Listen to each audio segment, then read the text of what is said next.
going on? Blossom is back, and welcome back to another episode of Top Drives. Today, of course, we have to review the PRE-2000 4-seater carbon fiber. I'm also going to be telling you what are the track sets you can expect from the YESCO Absolute Finals, and what are the absolute best cars to get from this pack in general and in the Tri-Series. So, of course, as you can see here, I'm actually on my second account. This is where I'm going to, showcase the pack to you, because I've already opened all 15 on my own.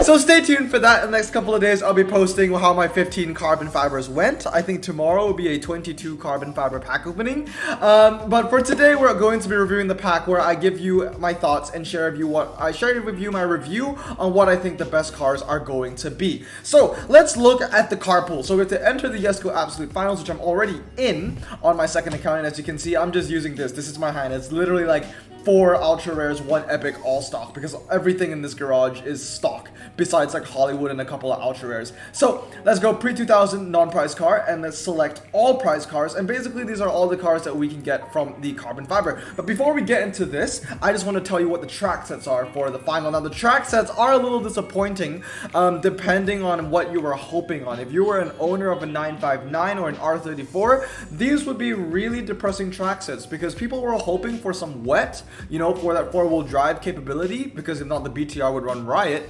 Or people were actually hoping for some city streets medium, because it makes sense, because the R34 and the 959 are both medium ground clearance cars. However, that isn't the case. So let me put the screenshots of the final track sets right here. As you can see, number 1 is quarter mile, test bowl, twisty circuit, G-force fast.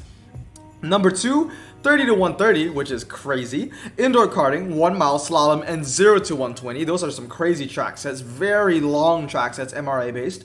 Then with the karting circuit, 1 mile slalom, G-force, and test bowl, followed by mountain tour, mountain slalom, 1 mile mountain hill climb, and twisty circuit. So basically 2 fast, 2 hybrid, and 1 twisty, or 2 fast, 1 hybrid, 2 twisty, depending on how you want to see it. All low, all dry. So it's a bit of a bittersweet situation. If you had the CCR2, good for you. You're in for the running. But if you had an R34, if you had a 959, actually the 959 would be good. But if you definitely had a R34, this is a huge blow, because the R34 is actually worse than a lot of the ultra rares from this pack. So anyway, let's get into it. Let's talk about ultra rares from the cars that you can get from the PRE-2000's 4-seater pack. Obviously, this is the pack that you open for the not qualifiers, but the finals for the YESCO Absolute, which is an absolutely amazing car. Hutch already released a prize car showcase for it, and it's really good. You guys should check it out. I think it ends test bowl stock at 291 miles per hour. Additionally, if Hutch makes a prize car showcase video, you know that they actually care about the prize car, because they didn't do one for the Porsche GT1 road car, because everybody knew that that was a really trash prize car anyway. So let's talk about ultra rares. So this is the collection. We start off with the Maserati Ghibli Cup, the Camaro Z28, and we move up the line. So there are a lot of low end here, right? 50, 50, 51, 53, with the Charger Daytona 54, all the way up to the R33, no, Cosmo, no, BTR. There are a lot of ultras from this. What's the total count? 23, 4, and 3. So let's talk about ultra rares that are useful for this Tri-Series. Now, I've seen some people talk about how the RX-7 is decent. It might be a decent car to get you maybe tier 3 or tier 4 in a Tri-Series. And the speciality for the RX-7 is the handling, the lightweight, and how it just performs really well on, I think, what was the rolling karting, as well as the slalom test. Now, I'm not going to say that any of these ultras are going to be key for the finals, but the RX-7 is definitely one of the better ones that you want to get for this final, that you want to max. And since I'm seeing a lot of people talk about slalom, 323 might be the way. Another car that is really useful for the Tri-Series that is ultra is the Roof BTR. For those that don't know, on a test bowl, the Roof BTR 332 beats a 332 BTR2.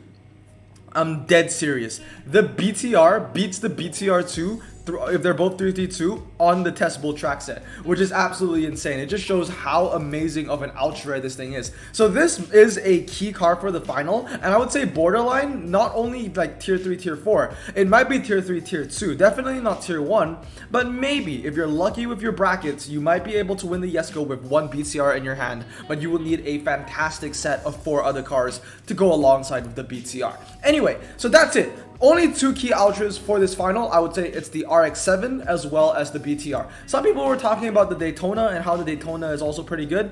At the end of the day, BTR is just better on most of the track sets. I think the Charger Daytona beats the BTR on like rolling quarter, but that's the only one. So let's now talk about ultra rares we can get from this pack that are useful in general outside the Tri-Series. Like, let's say you're not even looking for the Yesco, or you know you have no chance in the Yesco. Do you still want to open the pack? Is the pack still worth it for you? So let's look at cars in general that are really useful. We have the RX-7 once again. It's useful for the finals. It's useful for outside the finals because once again, lightweight, handles well, and it's just a great little slalom car. Not Lotus 135 level, but you know, it has low 0 to 60 for its RQ and high handling for its RQ. Another great car is the Charger Daytona. It has 90 MRA, pretty low 0 to 60, high top speed, and a really cool quirk about it is that it has medium ground clearance. Most of the drag cars like the Miura and the Charger 3, they're all low, but the Charger Daytona does have medium ground clearance. So for those rare occasions where we see, I think, what is it, 2 kilometers speed bump or half kilometer speed bump, the Charger Daytona would be the car to go, especially when we're talking about ultra rares. Moving on with other key ultra rares you can get from this pack, Martini has decent MRA, but I'm not going to say it's good enough. I love it. Obviously, I even have a Patreon tier named after the Martini, but it's just not good enough, okay? And then the other ones I would say are fantastic would be the R32. R32, in my opinion, it's always a hot take, but I think that the R32 is a 332 car. This is a drag car. Why I think that is because there's so little Japanese ultras which actually have good MRA, but the R32 is an exception. The R32 has good MRA. The R32 on a 1 mile will be the Civic Type R, the R33, the Nissan, what is it, the Nissan whatever 270Z, whatever it is. You know, like the R32 is fantastic, okay? And I think it's a 332 car. I own 2 R32s in my garage. One is 322 and one is 323, and I can tell you that I use the 322 version more. Like I said, it's a bit of a hot take. Not everyone's going to agree with me on this, but I do think the R32 is better at 332. Another really useful car would be the Mazda Cosmo outside of the finals. This is a fantastic car, medium ground clearance, 89 handling, standard tires. And last but not least, of course, it's a Blossom choice, the Roof BTR. You know how much I love this car. I have 5 of these, and soon I'll have 5 max. I have 1 stock and 4 max. I guess I kind of gave away a little bit of a spoiler. I guess out of the 15 CFs I opened, you know I got at least one. Yeah, I got 1 Roof BTR. But yeah, fantastic little car. So in terms of a general sense, how many useful ultras can we expect? 1, 2, 3,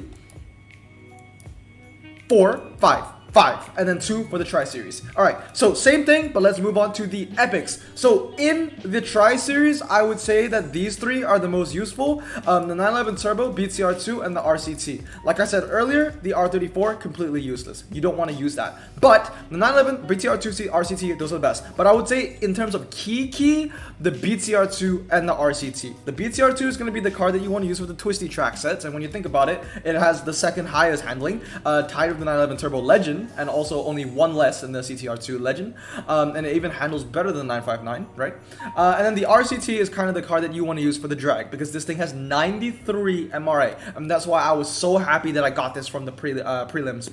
So I would say the RCT and the BTR2 are the cars you want to get. 911 Turbo isn't too bad. It's just a Roof BTR that handles a little better, but obviously it has a lower 0 to 60 as well, but the MRA is just slightly better, by like 1 or 2. But those are the 3 cars, but I would say with an emphasis on the BTR2 and the RCT. Those 2 are great. Now, outside of the Tri-Series, all 4 of these epics are hot garbage. All useless. Last but not least, legendaries. Let's talk legendaries. So for the final, I would say that all legendaries are useful. I would say that the least useful of the 3 would be the 959, just because it handles the least. But the MRA is not bad, and the 0 to 60 is, you know, it's on par with the other 2 other legendaries. The only problem is because it has the lower handling, it means it is the weaker of the 3 legendaries. That being said though, 959, still a fantastic car. I would say it would be great for the final. 911 Turbo obviously is a great car, but be cautious because a lot of OG players would have this max from when it was an Epic. I have one max as well from when it was an Epic. And then last but not least, of course, the king of the crop is the Roof CTR2. So, in my opinion, what do I think is like the most godly hand? Well, obviously 5 CTR2s would be great, but if I was going to just mellow it out even just a little more, I would say a perfect hand would consist of 1 CTR2, 1 911 Turbo, not even 1 911 Turbo, I would say 1 CTR2, 2 BTR2s, and 2 RCTs. I think that is the perfect hand. 2 RCTs for the 2 drags, and then we'll have the CTR2 for the hybrid, so it will be useful for the twisties and the drags, and then the 2 BTR2s for both the twisty track set. So that's kind of my perfect hand. If you had 2 BTR2s, 2 RCTs, 1 CTR2, all the max, you will have the Yesco, no problem, or any variation of that. Obviously, if you have the 959, 911 Turbo, your odds are also pretty high, as long as you have other cars to back it up. Now, in terms of a general sense, I did say that all legendaries are useful for the Tri-Series. In terms of a general sense, none of these legendaries are really any good. The CTR2 is okay, and I would say that the best in the general sense is the 959, just because the 959 has medium ground clearance. You know, there are very, very little German cars nowadays that have medium ground clearance because all of them got the chop, and I think the only 2 medium ground clearance Porsches left is the 959 and the Panamera. So 3 of them, not 2, because there are 2 Panameras in the game. So 959 is fantastic. It also has the innovative tag, and it's an 80s car, and just personally, I'm a huge fan of this. I love the 959. It's my favorite Porsche of all time. So with that said, that is my review. 5 good epics in a general sense, 2 good epics for if you're just thinking about the Tri-Series, and then 2 good epics, or 2 great epics for the Tri-Series, and 3 good epics for the Tri-Series, 1 that's completely useless, but then all 4 of the epics are useless outside of the Tri-Series. And then once again, going back into the Tri-Series, all legendaries would be good pulls, but outside of it, it would not. But anyway, so my final verdict. Well, you already know that I opened all 15, so you know where I stand.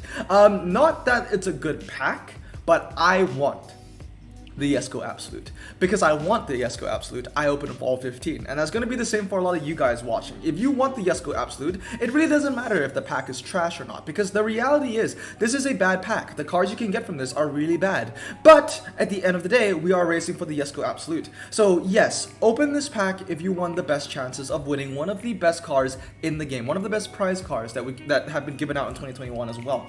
But at the end of the day, just, you know, Yesco Absolute aside, if we're just judging the pack by itself and by its contents by itself, if you take away the weight and the meaning of the Tri-Series final, it's trash. Cars are bad, Ultras are bad. I mean, there's some good ones in there, but there are other packs that does the job a lot better. You know what I mean? So at the end of the day, if you think you have no chance at winning the Yesco, I would say just leave this pack aside. It's not a good pack just to open because you're bored. But if you want the Yesco, you have no choice. You gotta do it. And that's exactly what I did. So stay tuned for tomorrow. I'll be posting my first batch of packs. They went down very well. I just want to say that there may or may not be 1 or more legendaries. So stay tuned for that. But anyway, guys, that's going to be my review for the pre-2000 4-seater carbon fiber. I hope it helped you out. I hope the track sets helped you out. And I wish you the best of luck in the Yesco Absolute Finals. Anyway, I hope you guys have a great day. I'm going to stay safe, wash your hands, and blossom out. Peace.